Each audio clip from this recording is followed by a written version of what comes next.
Datang dalam sebuah hadis dari Anas bin Malik radhiyallahu taala anhu, diriwayatkan oleh Al-Imam At-Tirmidzi rahimahullahu taala dan selain beliau.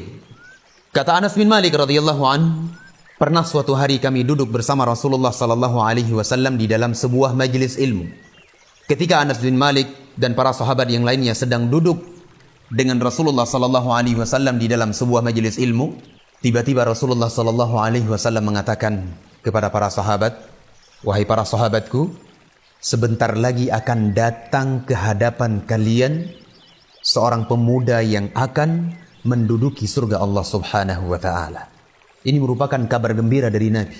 Sebuah kabar gembira dari Rasulullah sallallahu alaihi wasallam di mana beliau sallallahu alaihi wasallam tidak pernah berbicara dengan hawa nafsu beliau, melainkan itu adalah wahyu dari Allah Subhanahu wa taala. Tidak lama setelah itu, kaum muslimin dan muslimat yang dirahmati Allah, datanglah salah seorang pemuda dari kalangan Ansar dalam keadaan masih ada bekas air wudhu di jenggotnya tersebut. Ia pegang sandal dengan tangan kirinya, kemudian ia beri salam kepada Rasulullah sallallahu alaihi wasallam dan para sahabat ridwanullah alaihim. Setelah itu orang itu pun berlalu. Ia pergi melakukan aktivitasnya.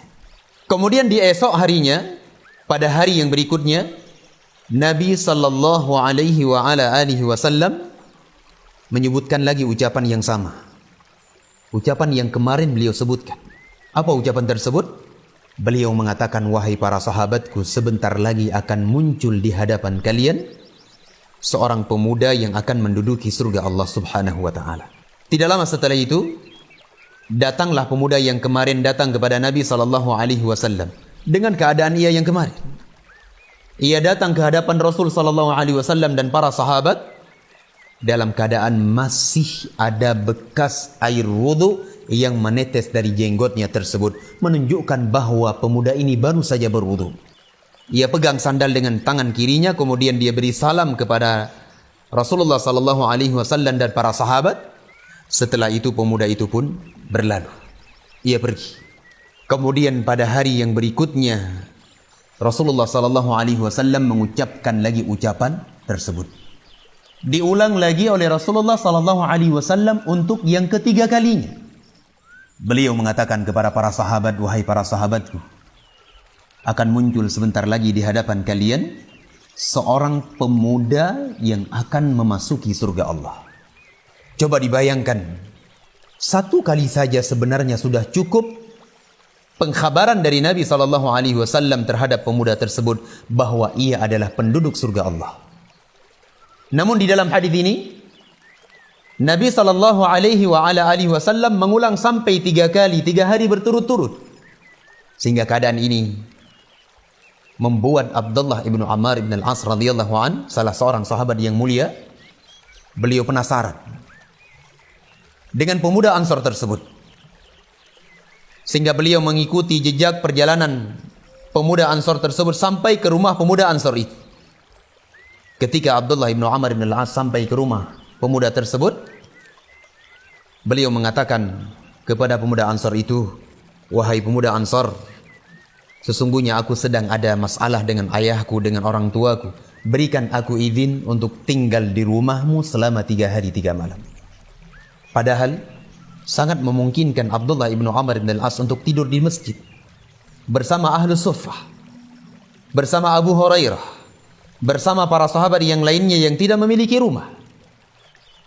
Namun Abdullah ibnu Amr ibn al-As radhiyallahu an meminta izin untuk tinggal di rumah pemuda Ansar tersebut 3 hari 3 malam. Tidak lain tujuannya kecuali beliau ingin lihat amalan apa yang dilakukan oleh orang tersebut, sehingga Rasulullah sallallahu alaihi wasallam memberi kepadanya kabar gembira surga. Kemudian pemuda Ansar tersebut mengiyakan dan membolehkan Abdullah ibnu Amr ibn al-As untuk tinggal di rumahnya 3 hari 3 malam. Lewatlah 1 hari 1 malam, 2 hari 2 malam, 3 hari 3 malam. Abdullah ibnu Amr ibn al-As radhiyallahu anhuma, beliau tidak mendapati ada amalan yang banyak yang dilakukan oleh pemuda Ansar tersebut. Amalannya sedikit, tidak banyak. Datang dalam riwayat yang lainnya disebutkan bahwa pemuda tersebut ia tidak melakukan qiyamul lail, amalan yang sangat mulia. didapati oleh Abdullah bin Amr bin Al-As, orang tersebut tidak melakukan qiyamul lail. Sehingga keadaan yang seperti ini membuat Abdullah bin Amr bin Al-As radhiyallahu anhuma bertanya kepada pemuda tersebut. Beliau mengatakan, wahai pemuda Ansor, aku duduk bersama Rasulullah sallallahu alaihi wasallam dan para sahabat yang lainnya. Aku mendengar Rasulullah sallallahu alaihi wasallam menyebutkan 3 kali 3 hari berturut-turut bahwa akan datang kepada kalian, akan muncul di hadapan kalian seorang pemuda yang akan menduduki surga Allah Subhanahu wa taala. Kemudian engkau pun datang untuk ketiga-tiga kalinya. Kemudian kata Abdullah bin Amr bin Al-As radhiyallahu anhuma, amalan apa yang engkau lakukan sehingga Nabi alaihi salatu wasallam memberi kepada engkau kabar gembira surga tersebut? Kemudian pemuda Ansar tersebut menjawab dengan tawadhu'nya. Beliau mengatakan, wahai Abdullah bin Amr bin Al-As, tidak ada yang saya amalkan, tidak ada yang saya kerjakan dari amalan soleh kecuali apa yang engkau lihat selama 3 hari 3 malam di dalam rumahku. Itulah amalan saya, tidak lebih dari itu. Jawaban ini sehingga beliau berpaling dari pemuda tersebut. Ketika beliau berpaling, pemuda Ansar itu memanggil kembali Abdullah ibnu Amr ibn Al-As. Dipanggil, kemarilah wahai Abdullah. Ketika Abdullah ibnu Amr ibn Al-As datang kepada pemuda tersebut, pemuda itu kembali mengatakan, wahai Abdullah ibnu Amr ibn Al-As, tidak ada yang saya lakukan dari amalan kecuali yang engkau lihat selama 3 hari 3 malam di dalam rumahku. Itulah amalan saya. Akan tetapi aku tidak pernah merasakan di dalam hatiku ini perasaan apapun, baik itu dengki, iri, buruk sangka, dendam, ingin membalas sebuah kezaliman dengan kezaliman, kejelekan dengan kejelekan. Tidak pernah ada di dalam jiwaku keinginan dan perasaan-perasaan seperti ini terhadap saudara-saudaraku kaum muslimin. Luar biasa.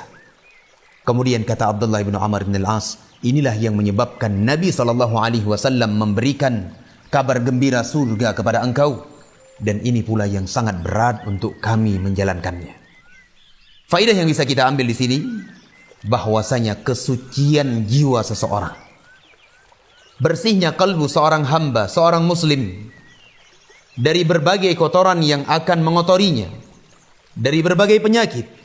Apakah itu penyakit dengki, apakah itu penyakit hasad, iri, buruk sangka, dan berbagai jenis penyakit hati yang dibenci oleh Allah Azza wa Jalla, yang tergolong ke dalam akhlak-akhlak yang tidak baik. Ketika kita berupaya membersihkan ini, maka kita akan mendapatkan surga Allah Subhanahu wa taala Rabbul Alamin.